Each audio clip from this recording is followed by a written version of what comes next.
하나님 말씀 느헤미야 8장 1절에서 12절 말씀 교독합니다.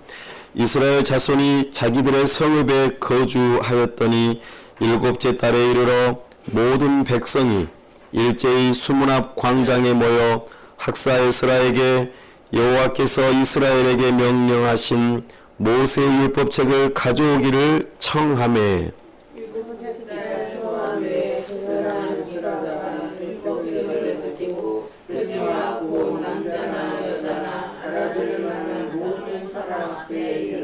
수문 앞 광장에서 새벽부터 정오까지 남자나 여자나 알아들을 만한 모든 사람 앞에서 읽음에 무 백성이 그 율법책에 귀를 기울였는데 그때 학사 에스라가 특별히 지은 나무 광전에 서고 그의 곁 오른쪽에 세우는 말달리와 스나와 아나니아와 우리아와 드디아와 마아스레로 그의 왼쪽에 세우는 브라야와 미사엘과 말기야와 하순과 아스바다나와 스가랴와 술발람이다.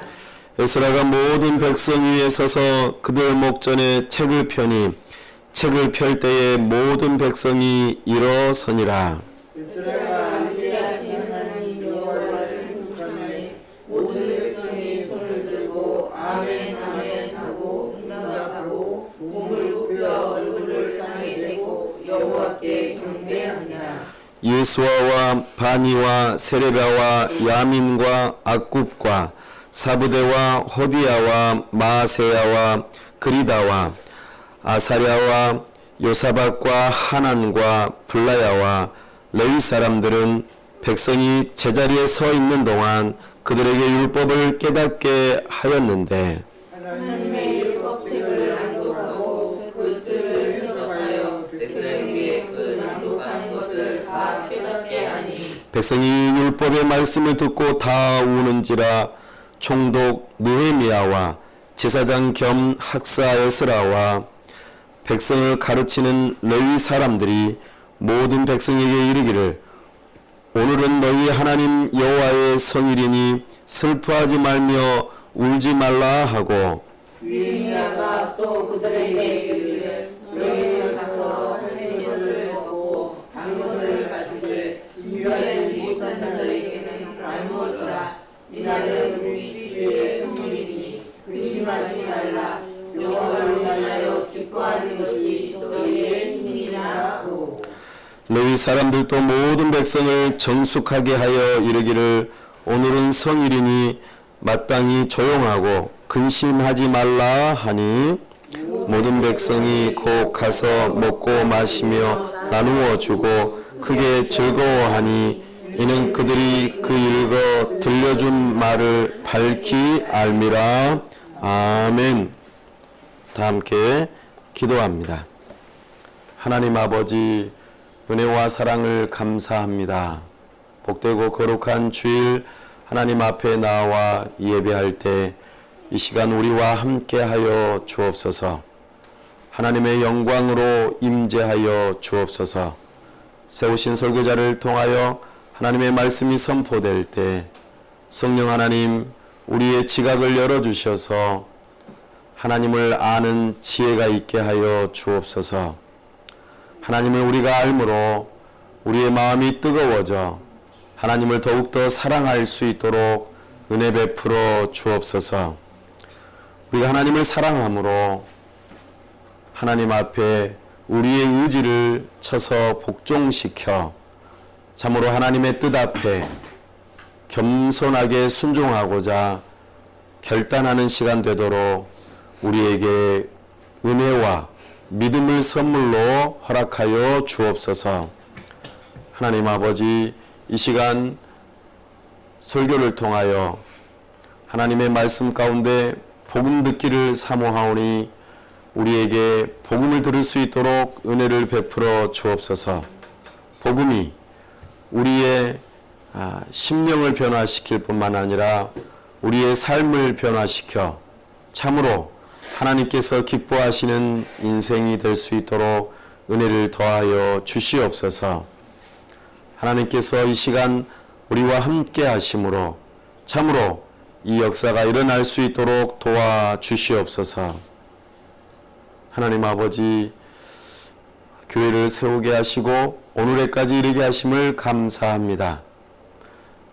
이제 내년을 바라보며 여러 가지 계획들을 가지고 있사온데 우리의 심중에 계획할지라도 우리 하나님께서 우리를 통하여 이루시고자 하는 그 일들이 참으로 다 이루어질 수 있기를 사모합니다. 우리의 걸음을 인도하여 주시고 우리의 영육간의 강건함으로 붙들어 주셔서 주님의 사명을 감당할 때에 하나님께서 함께 하셔서 참으로 동서사방으로 돕는 자들을 붙여주시고 함께 교회로 지어져가는 역사가 있도록 은혜를 더하여 주시옵소서. 하나님 아버지, 이 나라와 민족을 불쌍히 여기시고 참으로 세우신 위정자들이 하나님을 두려워하는 마음으로 법을 세우고 집행하고 이 나라를 다스릴 수 있도록 은혜를 허락하여 주시옵소서. 하나님께서 이 나라를 평안함 가운데 지켜 보호해 주시고 우리가 신앙생활할 때에 어려움이 없도록 도와주시며 참으로 우리들을 통하여 이 나라가 든든하게 세워지고 참으로 열방을 섬길 수 있는 나라가 될 수 있도록 은혜를 더하여 주시옵소서. 참으로 경제적으로 또 여러 가지 억울한 일들을 통하여 눈물을 흘리고 탄식하는 자들의 눈물을 닦아주고 참으로 그들의 한숨을 기쁨으로 바꾸어 주는 데에 우리 하나님의 사람들이 일어나 그 일들을 잘 감당할 수 있도록 은혜를 더하여 주시옵소서. 하나님 아버지, 이 시간도 우리와 함께 해주시고 영광을 드러내 주시기를 사모합니다. 하나님의 영광이 있을 때에 우리에게 참된 기쁨이 있음을 아오니 우리와 함께하여 주시옵소서. 온전히 이 시간 우리 주님께서 영광 받으시기를 원하오며 우리 주 예수 그리스도 이름으로 기도하옵나이다. 아멘.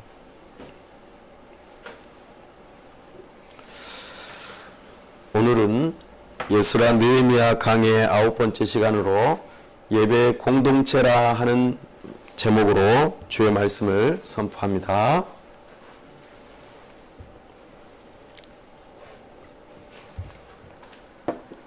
우리는 지난 시간에 하나님의 은혜가 무엇인지를 말씀을 통하여 살펴보았습니다. 느헤미야가 아닥사스다 왕에게 은혜를 입어서 참으로 그의 필요가 무엇인지 그의 마음의 심중의 고민이 무엇인지를 듣게 하시고 또 하나님의 성벽과 하나님의 성읍의 성벽과 성문을 재건하는 일에 필요가 채워지고 허락이 되어지고 그 일이 진행되는 모습을 바라보게 됩니다. 하나님께서는 우리에게 은혜를 베푸시고 하나님의 일들을 이루어 가시는 모습을 우리가 확인했습니다. 뿐만 아니라 느헤미야 혼자서 잘났다고 모든 것을 다 할 수 있는 일이 아님을 또한 발견하면서 느헤미야가 이스라엘 백성들을 향하여 하나님의 성읍의 성벽을 재건하고 성문을 다시 달아서 하나님 백성으로서 하나님의 이름을 다시 또 수치스럽게 하지 말자. 그 일을 위하여 하나님께서 이렇게 도우셨고 왕이 우리를 도와준다는 그 말을 할 때에 사람들의 마음이 움직였습니다. 우리 이거 다 해봤어. 해봐도 안 돼. 필요 없어. 이렇게 부정적으로 마음을 먹었다면 느헤미야는 아무리 하고 싶어도 할 수 없었을 것입니다. 그러나 하나님께서는 느헤미야의 말을 통하여 사람들의 마음을 움직여 주시는 은혜를 주셨습니다. 그래서 형편이 많이 어려운 중에도 불구하고 하나님의 성읍의 성벽과 성문을 세우는 일에 함께 하게 되었고 하는 은혜가 있었습니다. 그뿐만 아니라 하나님의 은혜를 계속 경험하게 되는데 글쎄 52일 만에 하나님의 성읍에 성벽이 재건되고 또 성문이 달리는 일이 완성이 되었습니다. 참으로 놀라운 일입니다. 짧은 시간 안에 이 일들이 될 때에 결코 혼자 힘으로 되지 않았다는 것을 우리는 확인했습니다. 각각 지위를 막론하고 남녀노소 어느 누구든지 다 함께 참여하되 각자의 집 앞에 해당되는 구역들을 결코 그냥 바라보지 않고 나는 힘이 없다고, 나는 돈이 없다고, 나는 여자라고 그냥 가만히 있는 것이 아니라 모두가 다 함께 이 일에 동참하였다는 것이죠. 그런데 더 놀라운 것은 이 52일 동안 일을 함에 있어서 큰 어려움들이 있었다 하는 것입니다. 첫 번째는 사람들이 무기를 들고 공격해 오는 일이었습니다. 성벽을 재건할 때에 사람들이 무기를 들고 공격해 오면은 어떻게 성벽을 재건할 수 있겠습니까? 그런데 참으로 그 어려움 중에서도 한 손에는 무기를 들고 한 손에는 작업 연장을 들고 동시적으로 일을 했다 하는 것입니다. 옷을 갈아입을 겨를도 없이 일을 했고 참으로 그런 적들의 위협 앞에서도 굴하지 않고 그 일들을 감당했다는 것이죠.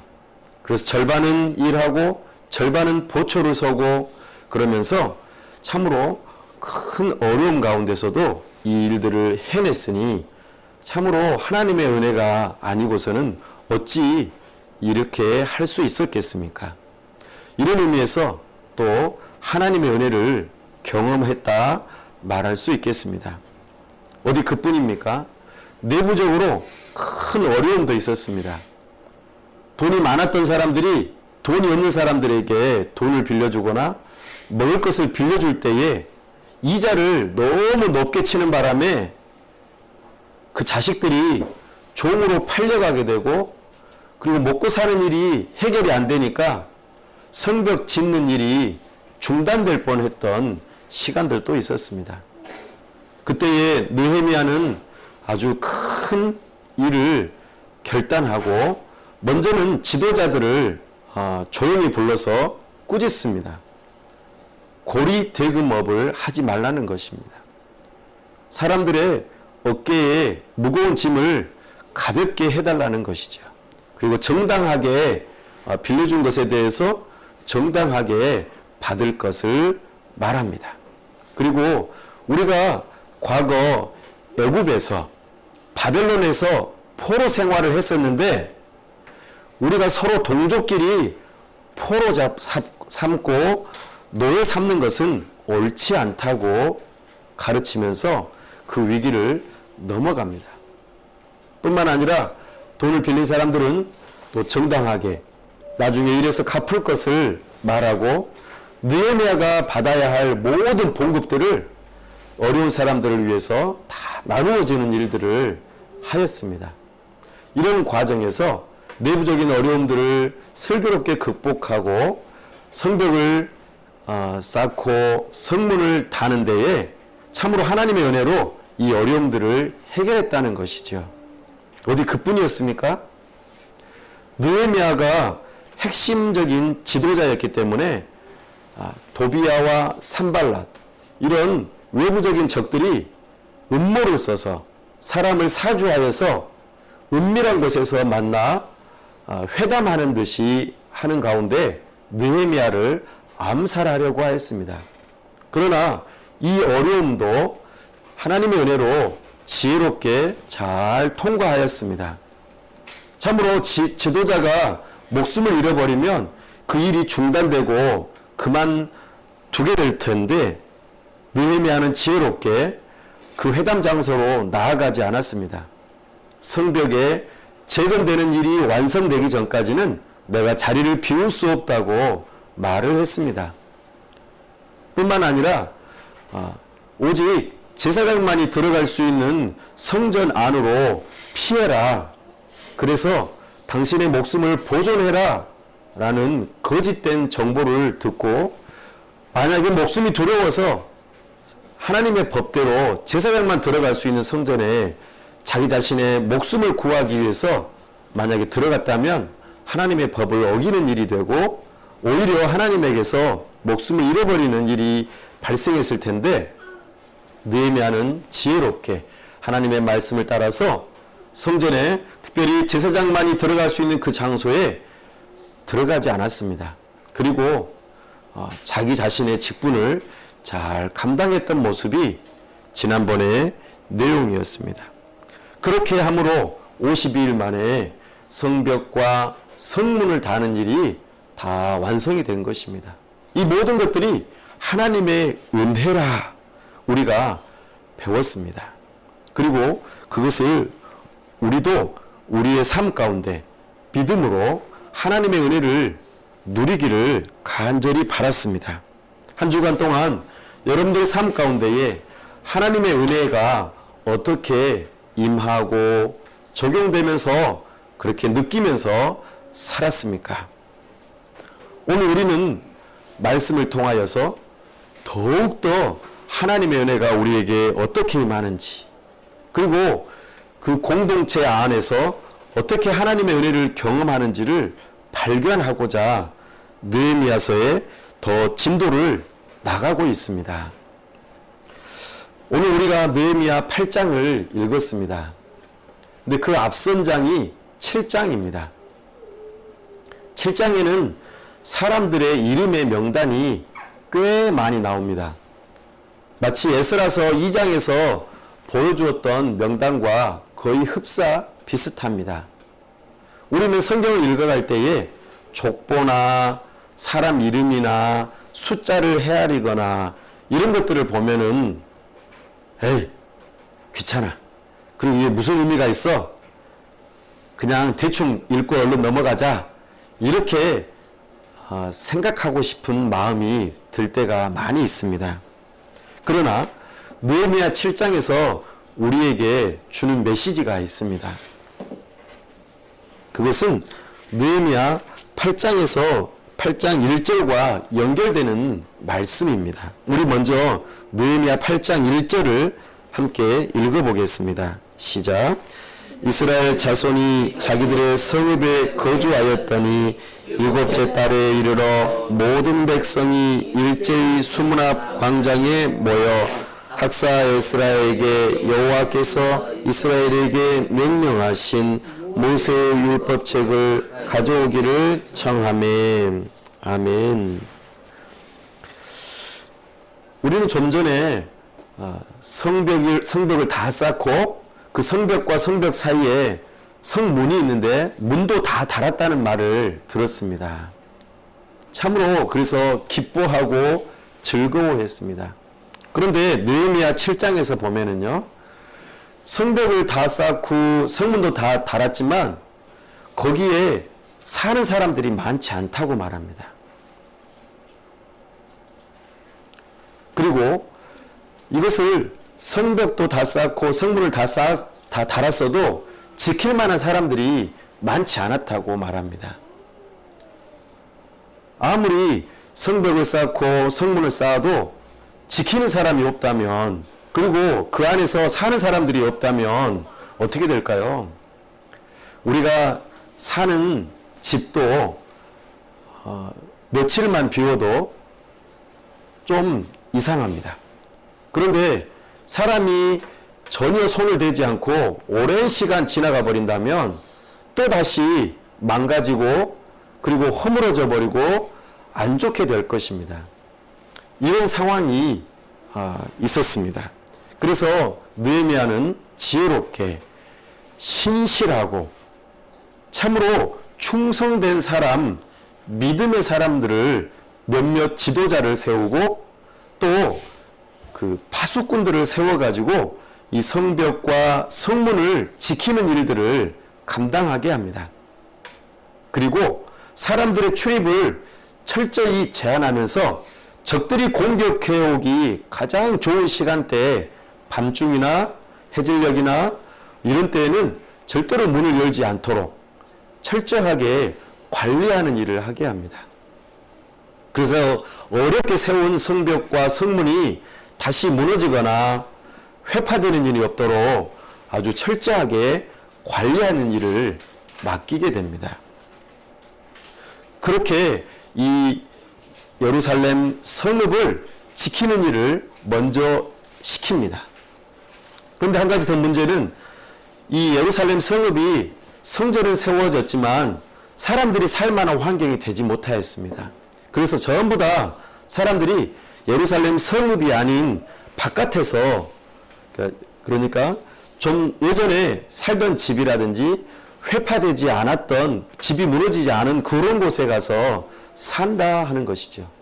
예루살렘 성읍 안에서는 새롭게 집을 지어야 되고 다시 건축을 해야 하는 그런 일들이 발생했기 때문에 사람들이 잘 살려고 하지 않았습니다. 분위기가 좋지 않은 것이죠. 우리가 집을 다시 지어야 하고 동네 분위기가 아주 어두침침하고 살기가 어려운 곳이면은 사람들도 잘 가지 않으려고 하잖아요. 마찬가지로 이 예루살렘 성벽을 다시 쌓고 성문도 다시 달았지만 집들이 아직 온전하지 못했습니다. 그래서 이 일을 어찌할꼬 고민하다가 느헤미야가 기도 중에 성령의 감동을 받고 또 좋은 마음을 가져서 인구조사를 다시 합니다. 근데 인구조사를 다시 하려고 할 때에 중요한 자료를 하나 찾아냅니다. 바로 그것이 무엇이냐면 에스라서 2장에서 우리에게 알려주었던 에스라가 사람들의 그 숫자를 가문대로 숫자를 헤아렸던 것들, 그 문서를 발견해냅니다. 새롭게 전부 다 조사하려면 굉장히 힘들 텐데 그 문서가 있으므로 아주 일이 수월해지게 되었습니다. 그래서 어떤 사람들이 여기에서 살아야 될 것인지, 예루살렘 성읍에서는 보통 누가 살았을까요? 왕족들이나 또는 귀족들이나 또는 성전에서 일하는 사람들이나, 그리고 또 여러 가지 그 일에 합당하게 해당되는 사람들이 살았을 것입니다. 그 사람들을 이제는 수소문하게 되었습니다. 그리고 그들을 모두 불러 모으는 일들을 하는데 시간이 상당히 흘렀기 때문에 어떤 분들은 돌아가셨을 것이고 또 어떤 사람은 새롭게 태어났을 것이고 또는 중간에는 이주해서 또 새롭게 또 오는 사람들도 있었을 것입니다. 그래서 기존에 있던 자료를 가지고 새롭게 들어오거나 또 돌아가시거나 여러 가지 변동된 사항들을 따라서 가문별로 사람의 숫자가 어떻게 되는지를 다시 한번 정리한 것이죠. 그러기 때문에 에스라서에서 표현했던 그 조사했던 것과 느헤미야서에서 조사했던 것이 조금씩 차이가 납니다. 근데 대부분 보면은 이 성읍에서 살아야 될 사람들이 어떤 사람들인지 이렇게 세세하게 살펴보게 하는 대목이 있습니다. 그래서 방금 우리가 읽었던 것처럼 살아야 될 사람들을 조사하다 보니까 이 사람들이 필요하겠군 하고는 그 사람들을 불러 모으는 것이죠. 그렇게 했더니 8장 1절에서 이스라엘 자손이 자기들의 성읍에 거주하였더니 이렇게 표현합니다. 자기들의 성읍에 거주하였더니, 그러니까 그들이 이제 흩어져서 살고 예루살렘 성읍에 잘 들어오지 않으려고 했던 그 사람들도 이제는 들어와서 살게 되는 일이 발생한 것이죠. 이제 조금 더 예루살렘 성읍이 제 모습을 갖춰가고 있는 모습을 보게 됩니다. 느헤미야는 왜 그토록 성벽을 다시 재건하고 성문을 다시 달고 성전 예배가 다시 회복되고 사람들이 활성화돼서 많이 살고 시끌벅적하고 이렇게 풍성하게 그 예루살렘 성읍으로 만들려고 애썼을까요? 바로 그것은 이 느헤미야가 또 이스라엘 백성들이 시편에 나오는 시편 48편에 나오는 그 예루살렘 성읍의 모습을 아마 그 사모했을 것입니다. 하나님께서 임재해 계시고 하나님의 백성들이 그곳에서 어떻게 살아가는지, 어떠한 대적들이 와도 우리가 하나님으로부터 지켜 보호함을 받는다는 이 이미지를 다시 생각해보고 만들어가고 싶어 했을 것입니다. 이사야서 62장에서 표현했던 예루살렘 성읍의 그 화려한 모습들을 다시 만들어보고 싶은 마음이 간절했을 것입니다. 그래서 느헤미야는 이토록 성벽을 재건하고 성문을 다시 달고 사람들을 불러 모으고 성벽을 파수하는 일들을 통하여서 이 예루살렘 성읍이 활성화되는 일을 열심히 꾀했던 것이죠. 궁극적으로 하나님께서 우리와 함께 하신다. 하나님께서 지금도 우리를 통하여서 일하신다. 하나님께서 우리를 지켜 보호하신다는 것을 모두로 하여금 알게 하고 싶어 했던 것입니다. 우리도 그것을 경험하기를 원합니다. 하나님께서 우리와 함께 하시고 우리를 도우시고 하나님께서 우리를 통하여서 정말 일하고 계신다는 것을 경험하고 싶습니다. 그래서 우리 교회 안에서도 기도의 파수꾼들이 있기를 원합니다. 교회가 든든히 세워지는 데에 기도의 후원자들이 많기를 원합니다. 뿐만 아니라 물질의 후원자들도 있기를 원합니다. 함께 교회로 지어져 갈 하나님의 사람들이 가득가득 채워지는 것을 보고 싶습니다. 왜냐하면 하나님께서 우리와 함께 하시고 우리를 인도하시고 하나님께서 교회를 통하여 일하고 계심을 우리도 믿음으로 경험하고 싶기 때문입니다.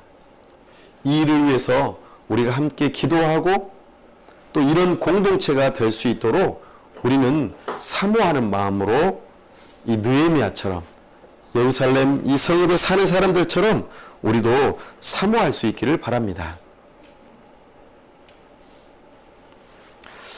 그렇게 해서 시간이 좀 흘러서 이제 7째 달에 이르렀다고 표현합니다.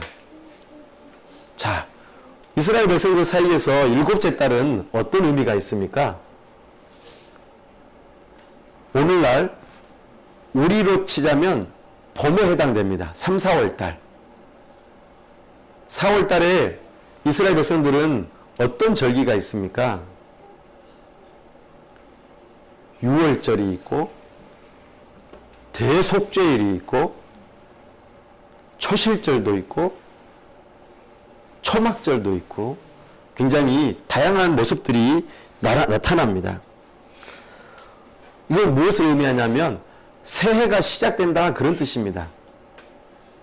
이스라엘 백성들은 유월절을 통하여서 새해가 시작되었습니다. 우리가 애굽에서부터 노예에서부터 해방되어 하나님의 백성으로서 이제 새롭게 시작한다, 출발한다 이런 의미로 시작된 때입니다. 바벨론의 포로로 붙잡혀갔던 사람들이 이제 돌아와 새롭게 시작한다는 그런 의미도 포함되는 것이죠. 그들이 이제 무엇을 하는지 한번 볼까요? 백성들이 모든 백성이라고 표현합니다. 모든 백성이 모였다고 표현합니다. 어디에 모였습니까? 수문 앞 광장입니다. 10개의 성문이 달렸습니다. 10개의 성문이 각각 성문마다 이름이 있습니다. 양문도 있고 어문도 있고 분문도 있고 수문도 있고 다양한 문들의 이름이 있습니다. 수문은 왜 수문이라고 했을까요? 물을 길어서 지나가는 통로였기 때문에 수문이라고 했습니다. 그 앞에 광장에서 보였습니다. 그리고 이 모든 백성이 재미있게도 청한다라고 표현합니다. 청하다. 청한다는 표현은 무슨 말입니까? 요구한다는 뜻입니다. 원한다는 뜻입니다. 바란다는 뜻입니다. 이 모든 백성들이 무엇을 바라고 있을까요? 하나님의 율법책을, 모세의 율법책을 가져오기를 바라고 있습니다. 누구를 통하여서요? 에스라를 통하여서. 학자 겸 제사장인 에스라를 통하여 모세의 율법을 가져와 달라고 요청하고 있는 모습이 보여집니다. 그렇게 하니까 이 학자 겸 제사장인 에스라가 2절에 보니까 초하루에, 이제 새해가 시작되는 그때에 율법책을 가지고 회중 앞에 이르렀다고 말합니다. 그 회중은 성격이 어떻습니까? 남자나 여자나 알아들 만한 모든 사람이라고 표현합니다. 우리는 이제 이 예루살렘 성읍에 가득 차 있는 이 사람들이 어떤 공동체인지를, 성격을 규정해 볼 수 있습니다. 바로 예배 공동체입니다. 이들은 하나님 앞에 나와 이 하나님의 말씀대로 살아가고자 해서 모두가 함께 모였다고 말합니다. 예배는 따로따로 드리는 것이 아니라 모두가 다 하나님 앞에 나와 예배하는 것입니다.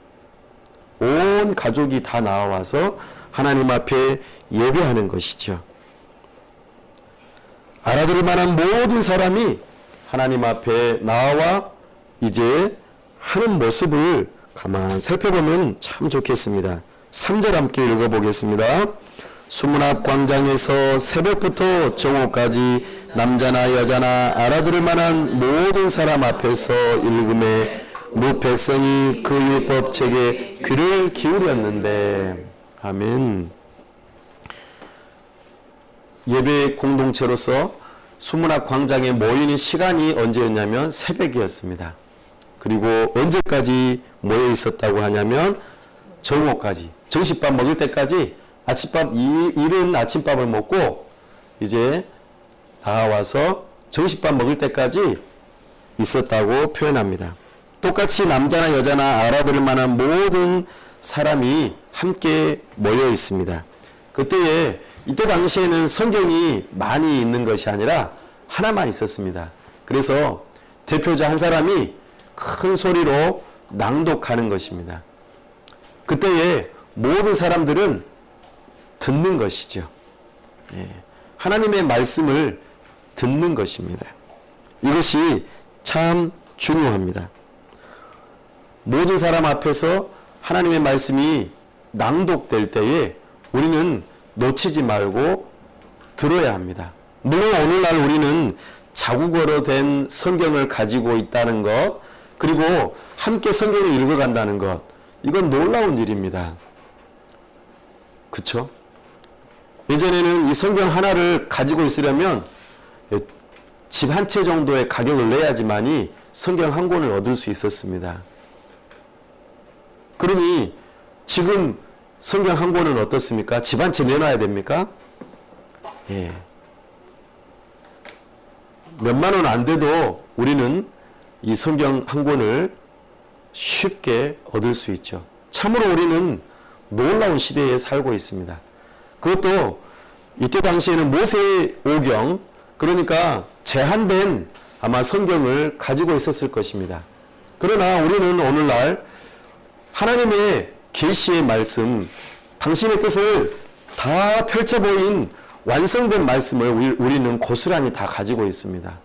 그러니 우리는 얼마나 참으로 복되고 좋은 예배 공동체입니까?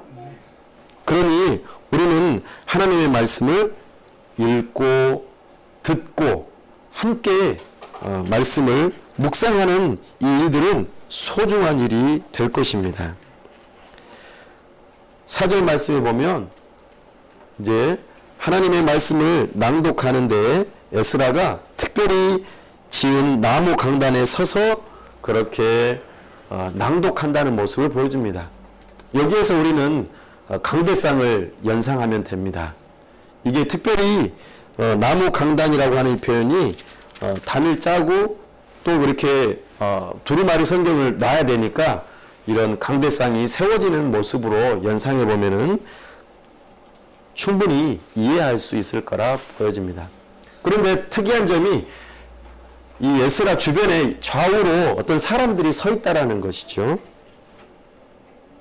한번 5절 말씀 더 읽어보겠습니다. 시작.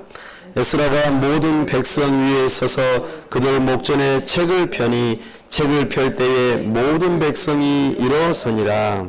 아멘. 하나님의 말씀이 선포될 때에 사람들의 반응을 한번 보십시오. 모두가 다 일어섰다고 표현합니다.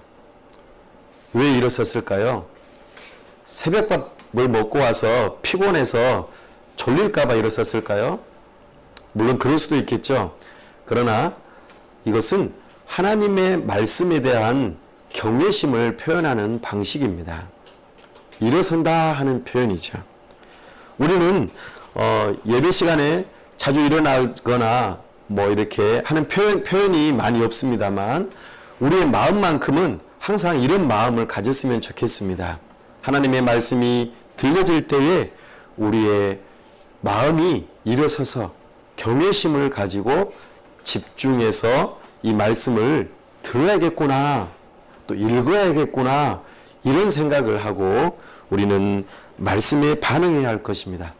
왜냐하면 하나님의 임재, 하나님의 현존하심이 말씀이 선포될 때에 있기 때문입니다. 그래서 이 예루살렘 성읍의 이 예배 공동체는 아주 또 특별한 반응을 보입니다. 6절 말씀 읽어보겠습니다. 시작. 에스라가 위대하신 하나님 여호와를 송축하며 모든 백성이 손을 들고 아멘 아멘 하고 응답하고 몸을 굽혀 얼굴을 땅에 대고 여호와께 경배하니라. 아멘.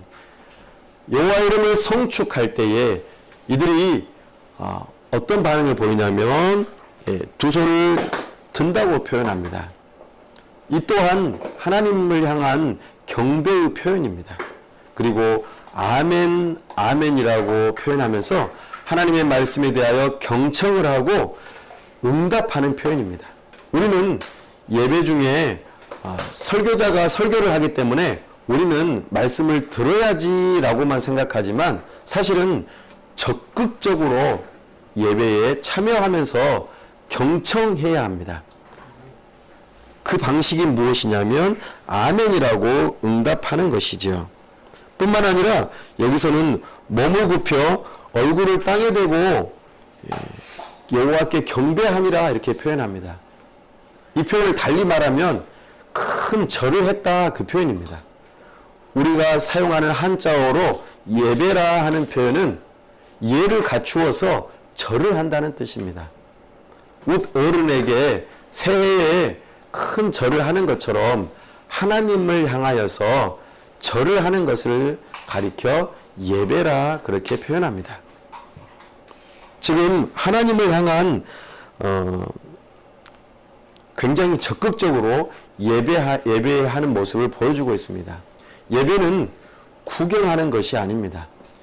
예배는 관람하는 것이 아닙니다.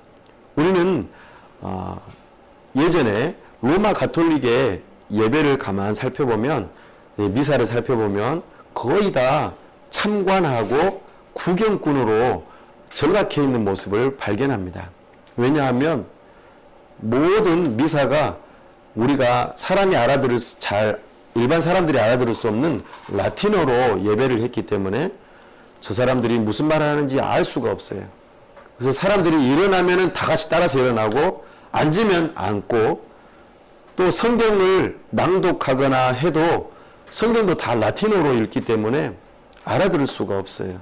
그래서 무슨 말을 하는지 알 수도 없습니다. 다만 사람들이 할 수 있는 것이라곤 성경이 아주 멋지게 되어 있는 것을 그 중간에 가는 모습만 보고 그냥 우와 저것이 성경인가 보다 라고 눈으로만 볼 뿐이었죠. 그리고 모든 찬송하는 것도 라틴어로 찬송을 하니까 사람들이 알아서 찬송을 할 수도 없죠. 그러다 보니까 멋지게 좋은 목소리로 라틴어로 찬송하는 사람들의 그 찬송을 들을 뿐이었습니다. 그러니 구경꾼으로 전락하고 말았던 것입니다. 우리는 오늘날도 예배 가운데에 구경꾼으로 전락해서는 안 됩니다. 적극적으로 참여하며 하나님께 내가 예배해야 합니다. 7절 말씀에 보면은요, 그 사람들이, 여러 사람들이 또 등장하면서 마지막 대목에 보면은요, 레위 사람들은 백성이 제자리에 서 있는 동안 그들에게 율법을 깨닫게 하였는데 라고 표현합니다. 한 6시간 정도 서서 하나님의 말씀을 듣는다고 생각해 보세요. 저도 힘들 것 같아요. 한 10분이나 15분만 지나도 벌써 막 어지럽고 감당을 안 돼서 아마 앉을지도 모르겠습니다. 근데 이 사람들의 모습을 가만 살펴보면 굉장히 경외심을 표현하고 있는 것을 보게 됩니다. 하나님의 말씀을 서서 듣는다는 것. 근데 아마도 에스라가 하나님의 말씀을 낭독할 때에 계속 낭독하는 것이 아니라 일정한 대목을 낭독해주면은 그 뜻이 무엇인지를 사람들에게 알려주는 역할의 사람들이 있었다고 표현합니다. 그들이 레위 사람들입니다. 하나님께서는 레위 지파 사람들에게는 성읍을 제공하지 않았습니다. 자기들에게 땅을 제공하지 않았습니다. 그리고 흩어져 있는 지파들에게 48개의 성읍에서 인근에 살면서 사람들에게 하나님의 법을 가르치도록 훈련이 되어져 있었습니다. 이 일들을 학자 겸 제사장인 에스라가 레위 지파들을 불러 모아서 훈련시키고 이제 그 일들을 실행하는 모습을 보여주고 있습니다. 마치 이것은 오늘날 우리가 목사님이 이렇게 성경을 낭독하고 난 다음에 설교하고 있는 모습과도 비슷합니다. 성경을 길게 또는 짧게 읽고 난 다음에 그 성경을 이게 무슨 뜻인지 알려주는 역할을 하는 것이죠. 설교의 근거가 여기에 있습니다. 그래서 우리는 설교를 들을 필요가 있습니다. 하나님의 말씀이 선포됐다면 이 말씀이 무슨 뜻인지, 여기서 하나님이 어떤 분이신지, 우리에게 들려지는 복음이 무엇인지를 우리는 설교를 통해서 들어야 합니다.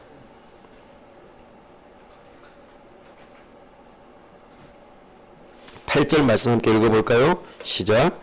하나님의 율법책을 낭독하고 그 뜻을 해석하여 백성에게 그 낭독하는 것을 다 깨닫게 하니. 아멘. 하나님의 말씀이 들려지도록 낭독하는 일도 중요하지만 이렇게 잘 깨달을 수 있도록 알려주는 일들도 중요합니다. 그렇기 때문에 우리는 설교를 이 예배의 전체적인 내용에서 가장 핵심으로 두고 시간을 많이 할애하고 있습니다. 그렇다고 설교만이 다 중요하다는 뜻은 아닙니다. 모든 예배의 순서가 다 중요하기 때문에 우리는 적극적으로 참여해야 합니다. 혹시 느끼셨는지 모르겠습니다. 우리가 예배를 시작할 때에 무엇으로 시작했습니까? 하나님의 말씀으로 시작했습니다. 시편 말씀으로 선포하면서 시작했습니다. 그리고 그 선포된 말씀 이후로 하나님의 말씀을 가지고 축복했습니다. 예배하러 나오는 모든 사람들에게 하나님의 평강과 복이 있기를 하나님의 말씀을 근거로 그렇게 선포했습니다. 찬송할 때도 그냥 마음대로 찬송하지 않았습니다. 하나님의 말씀에 근거해서 삼위일체 하나님을 찬송했습니다. 우리 예배의 모든 순서가 말씀 중심으로 되어 있습니다. 그 다음에 우리는 십계명도 낭독했습니다. 십계명은 어디에 있습니까? 바로 성경 하나님의 말씀에 있습니다. 모든 순서가 하나님의 말씀에 근거해서 다 드러나야 합니다. 그렇지 않으면 우리는 말씀 중심으로 예배할 수가 없습니다. 설교 시간만 하나님의 말씀을 듣는 것이 아닙니다. 모든 순서가 하나님의 말씀으로 되어 있다는 것을 기억하십시오. 그러니 내가 예배 시간에 다른 거 다 빠져도 설교 시간은 지켜야지, 이것은 오류가 있습니다. 모든 순서가 다 하나님의 말씀이 들어있기 때문에 모든 순서를 다 중요하게 여겨야 합니다. 특별히 우리는 예배 시간에 3번의 복음을 들어야 합니다. 우리는 예배 시간에 3번의 복음을 들어야 합니다. 한 번 더 강조할까요? 우리는 예배 시간에 3번의 복음을 들어야 합니다. 우리 9절 말씀 함께 읽어볼까요? 시작. 백성이 율법의 말씀을 듣고 다 우는지라. 총독 느헤미야와 제사장 겸 학사 에스라와 백성을 가르치는 레위 사람들이 모든 백성에게 이르기를 오늘은 너희 여호와의 성일이니 슬퍼하지 말며 울지 말라 하고. 아멘. 우리는 예배 가운데에서 3번의 복음을 들어야 한다고 말씀드렸습니다. 우리는 언제 복음을 들을 수 있을까요? 첫 번째로는 하나님의 율법이 선포될 때에 동시적으로 복음을 들어야 합니다. 여기 보면 8절에 하나님의 율법책을 낭독하였다고 하였고요. 9절에 보면은 그 율법의 말씀을 듣고 다 울었다고 표현합니다. 백성들이 하나님의 율법을 들었을 때에 울었다고 표현합니다. 우리는 예배 시간에 하나님의 율법인 특별히 십계명을 낭독하는 일을 합니다. 이 율법이 선포될 때에 우리는 울어야 됩니다. 그렇다고 눈물도 안 나오는데 억지로 울라는 뜻이 아닙니다. 무슨 말이냐면 하나님의 율법은 우리로 하여금 죄를 깨닫게 합니다. 이것이 하나님의 율법의 첫 번째 기능입니다. 하나님의 율법은 우리의 죄악됨을 깨닫게 합니다. 그러면 사람들이 자연스럽게 반응하는 것이 무엇이냐면 우는 것입니다. 슬퍼하면서 소리를 내서 울기도 하고 흐느끼기도 하고 괴로워하기도 합니다. 이것이 하나님의 법을 듣는 사람의 일반적인 반응입니다. 왜 그럴까요? 너희는 나 외에 다른 신들을 내게 두지 말지니라. 우리의 하나님은, 우리를 구원하신 하나님은 참으로 우리의 아버지가 되시는데 참 신이신데 우리는 하나님이 아닌 다른 것을 우상으로 삼아 하나님처럼 섬기려고 하는 내 자신의 죄악된 것을 발견할 때에 우리는 슬퍼해야 합니다. 하나님께서 주신 좋은 선물들을 선물로 받지 않고 하나님처럼 여기고 의지하고 중요하게 여기며 그것을 하나님처럼 섬기려고 할 때에 우리는 일계명을 어기게 되는 것입니다. 그 일계명을 어길 때에 우리에게 찾아오는 것은 무엇일까요? 하나님의 진노와 저주입니다. 에스라가 아마도 모세의 오경을 선포하면서 특별히 신명기 말씀을 통하여 하나님의 율법이 선포될 때에 너희가 하나님 말씀대로 순종하면 복을 받지만 불순종하면 저주를 받는다는 그 말씀을 들었을 것입니다. 그들의 삶 가운데에 하나님의 저주로 나타났던 것들을 떠올리면서 과연 우리가 죄인이구나 하는 것을 깨달았던 것이죠. 그때에 그들이 슬퍼했습니다. 과연 우리는 하나님의 진노와 저주를 받았었구나. 그런 존재이구나. 이것이 예배 가운데 첫 번째로 하나님의 율법을 듣고 마음 깊은 곳에서부터 애통해야 하며 참으로 하나님의 진노와 저주를 받아 마땅한 존재이라는 것을 깨닫는 순간이죠. 그런데 지도자들이 뭐라고 말합니까? 울지 말라고 그럽니다. 아니, 울고 있는데 왜 울지 말라고 할까요? 여호와의 성일이라고 표현합니다. 여기에 복음이 있습니다. 하나님의 율법을 통하여 죄를 깨닫고 하나님의 진노와 저주를 받아 마땅한 죄인이라는 것을 깨달았지만 거기에서 그치지 않고 이 문제를 해결하기 위하여 오늘 우리식으로 표현하면 예수 그리스도께서 이 땅에 오셔서 그 죄의 문제를 대신 담당하셨다는 그 십자가의 복음이, 부활의 복음이 선포되기 때문에 울지 말라는 것입니다. 우는 것으로 끝내지 말라고 하는 것입니다. 그래서 우리는 예배 시간에 십계명이 낭독되어지고 회개 기도와 더불어 예수 그리스도의 십자가의 보혈과 부활의 복음이 선포되는 것을 한번 들어야 합니다. 그때 우리는 참된 회개가 있고 복음으로 말미암아 우는 것으로 끝나지 않고 기뻐해야 합니다. 두 번째는 언제 복음을 들어야 할까요? 바로 설교 시간에 들어야 합니다. 하나님의 말씀이 들려질 때에, 그것이 해설될 때에 우리는 이 사람들처럼 울고 복음을 들어야 합니다. 우리의 죄 문제를 해결하시는 그 예수 그리스도의 십자가 복음을 들으셔야 합니다. 부활의 복음을 들으셔야만 합니다. 그래야만 우리는 참으로 예배자로서, 예배 공동체로서 참된 예배를 할 수 있는 것입니다. 10절 말씀 함께 읽어볼까요? 시작.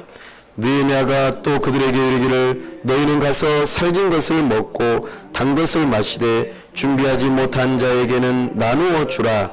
이날은 우리 주의 성일이니 근심하지 말라. 여호와로 인하여 기뻐하는 것이 너희의 힘이니라 하고 아멘. 사랑하는 여러분, 이때 당시는 제사 문화입니다. 제사는 어떤 것입니까? 죄인인 우리를 대신하여 어떤 희생 제물이 죄를 뒤집어 쓰고 죽어야만 합니다.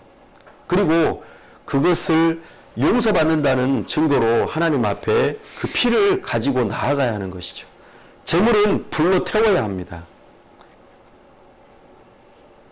그리고 화목제로 서로 사람 사이의 관계를 회복하는 일들로 고기를 나누어 먹는 일들까지 이 제사 가운데 다 포함이 되어집니다.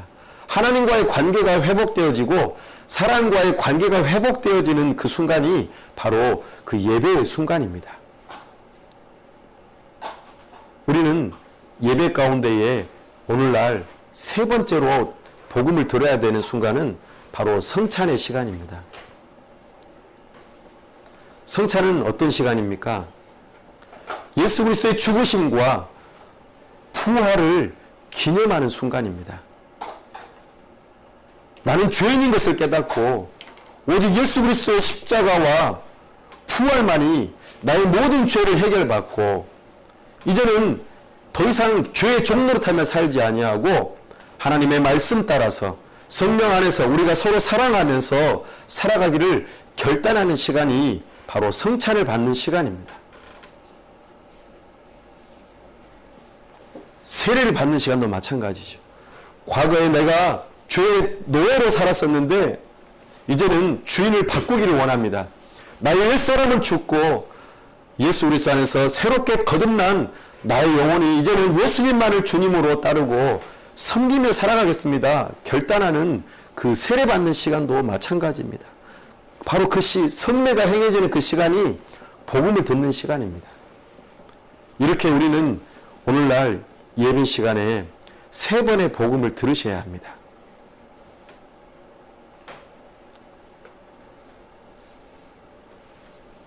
복음을 들을 때 우리는 슬퍼 우는 것뿐만 아니라 마땅히 기뻐할 일이 생긴다는 것이죠.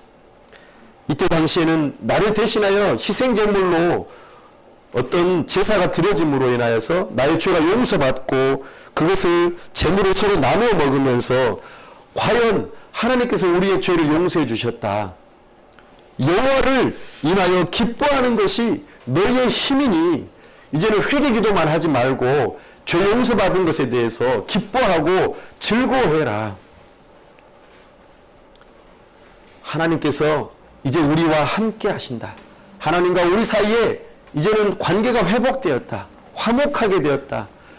전쟁의 관계가 아니라 싸움의 대상이 아니라 우리를 향해서 진노와 저주를 퍼부으시는 하나님이 아니라 이제는 우리가 하나님과 화목한 관계이다. 그러니 그 하나님을 기뻐해라.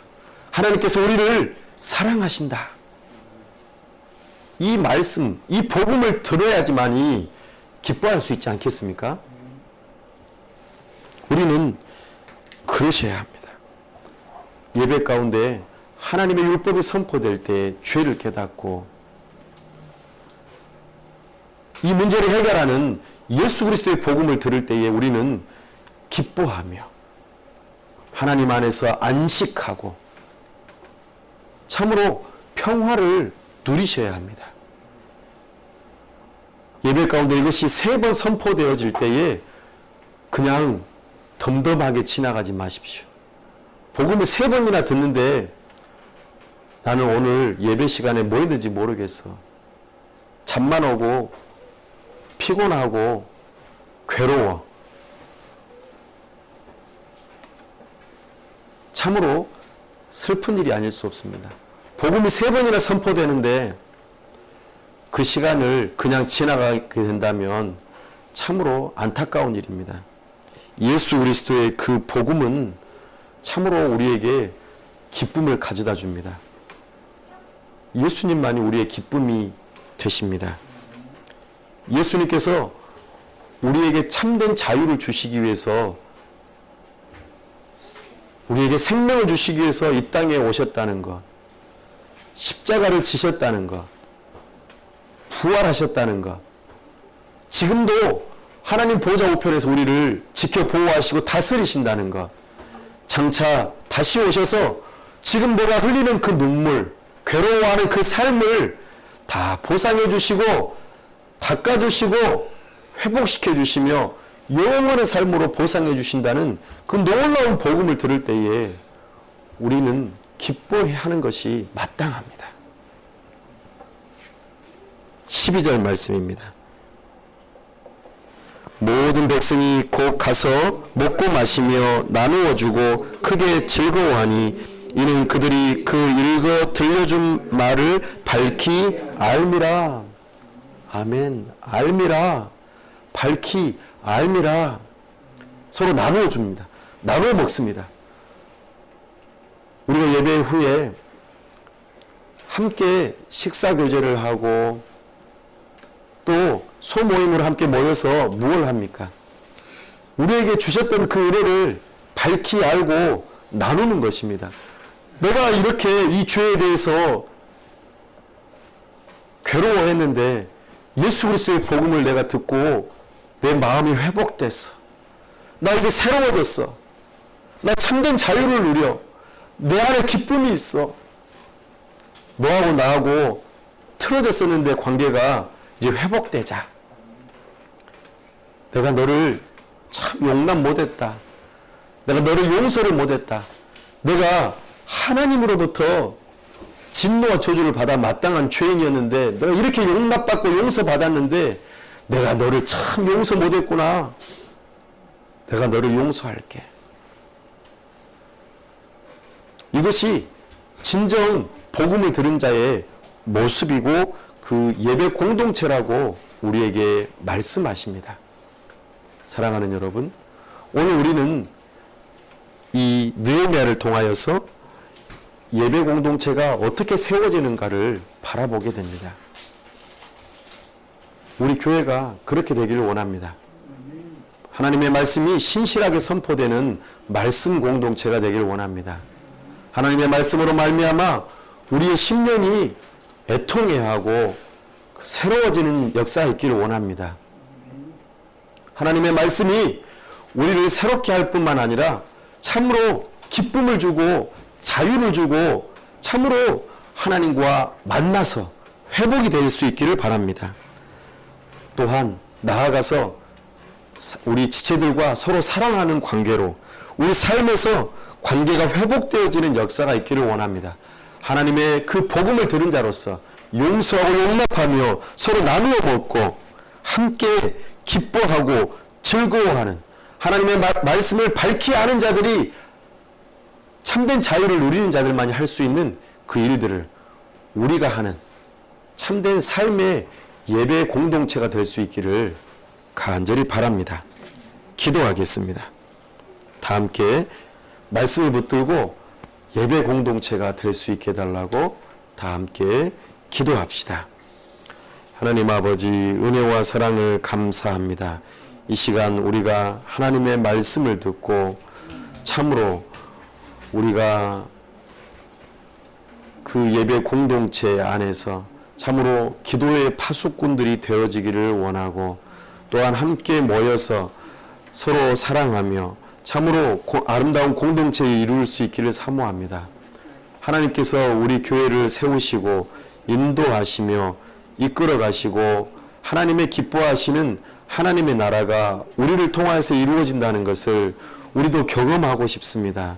하나님이여, 기도의 동역자들을 붙여주시고 물질의 동역자들을 붙여주시며 참으로 하나님 교회로 세워져 갈 하나님의 사람들을 붙여주시고 우리 교회가 든든히 세워져 가는 역사가 있게 도와주시옵소서. 하나님의 말씀이 신실하게 선포되는 곳이 되기를 원합니다. 하나님의 말씀을 신실하게 배우는 곳이 되기를 원합니다. 하나님의 말씀으로 말미암아 우리의 심령이 참으로 회개하고 통회하며 하나님 앞에 나와 용서를 구하고 참으로 하나님과의 관계가 회복되어지기를 원합니다. 참된 복음을 듣기를 사모합니다. 뿐만 아니라 우리의 심령이 새로워지고 변화되어져 복음으로 말미암아 참된 자유를 누리고 평화를 누리고 안식을 누리고 참된 복을 받아 참으로 우리 주님의 백성답게 삶을 살아갈 수 있기를 원합니다. 참으로 우리 주님의 거룩한 성일에 기뻐하며 즐거워하며 우리의 힘을 새롭게 얻는 역사가 있기를 사모합니다. 나아가 하나님 아버지께서 우리에게 만나게 하신 영혼들과 관계가 회복되어지며 서로 사랑하는 관계가 되어지는 참으로 예배 공동체가 될 수 있도록 우리에게 은혜를 더하여 주옵소서. 삶의 예배로 우리 하나님께 영광이 되어질 수 있기를 간절히 원합니다. 하나님께서 은혜 베풀어 주시옵소서. 우리 주님께서 우리와 함께 하시고 참으로 예배 공동체로서 새로워지는 역사가 있도록 우리에게 은혜를 더하여 주시옵소서. 우리 주 예수 그리스도의 이름으로 기도하옵나이다.